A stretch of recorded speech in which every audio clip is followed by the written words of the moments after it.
in early 2000. In 2006, we had another coup, December 5th, 2006, and then no elections until 2014. On top of that, we had a very draconian decree come in around 2010 called the Media Industry Development Decree, in short form MIDA, that resulted in a media council that was information totally disbanded and a new way of running the country, which really targeted the media and of course really targeted independent media. Yeah, I mean, this was a very, very hard, very difficult time. I recall actually I was in New Zealand over Christmas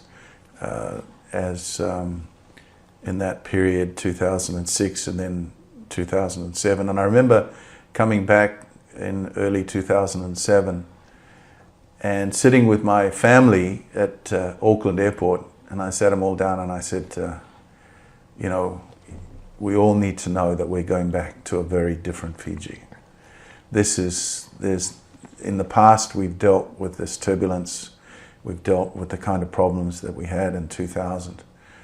But we all kind of, you know, there was a sense that was short term, that we would find a way out of it, that we would get back to a point of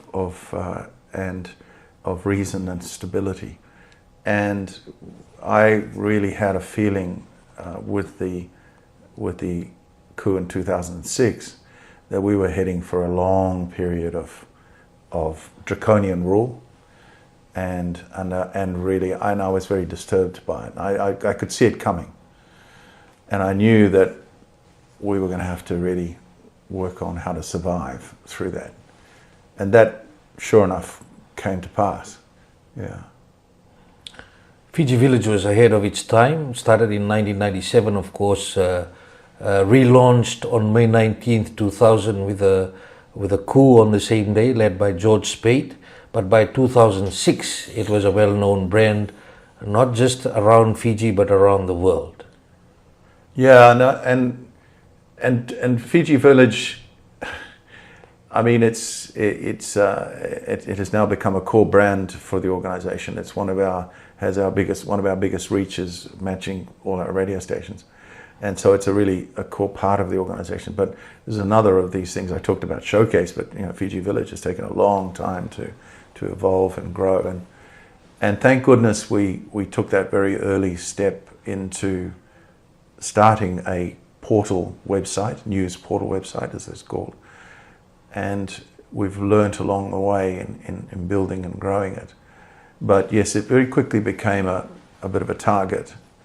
And to the point where, of course, at the end of it all, I think our former Attorney General he couldn't make a statement without mentioning Fiji Village in some manner.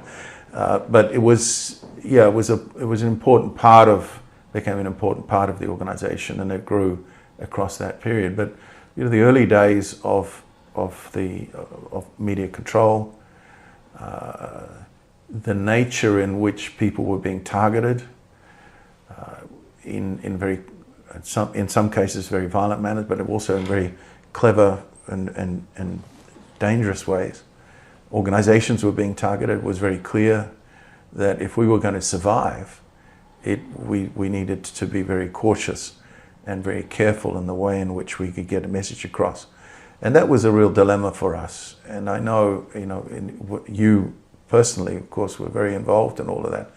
How do you balance getting the story across and not provoking a response from the government which could put us out of business? And that's the line that we had to follow during that period. I've always had the feeling there are some in the media who would choose martyrdom in that situation, to say, well, we'll stand by our principles, and even if it puts us out of business. I always felt that I had a duty to our shareholders, and I had a duty to the people of Fiji to do the best we could to stay on the air, and that was something that was in the back of our mind. So it meant that we did have to make compromises. We did have to be very careful about how but we were constantly looking at ways in which we could steadily push back, and that was really the philosophy that we took during that period. And over time, we were able to do that, and subsequent and leading up ultimately to 2016.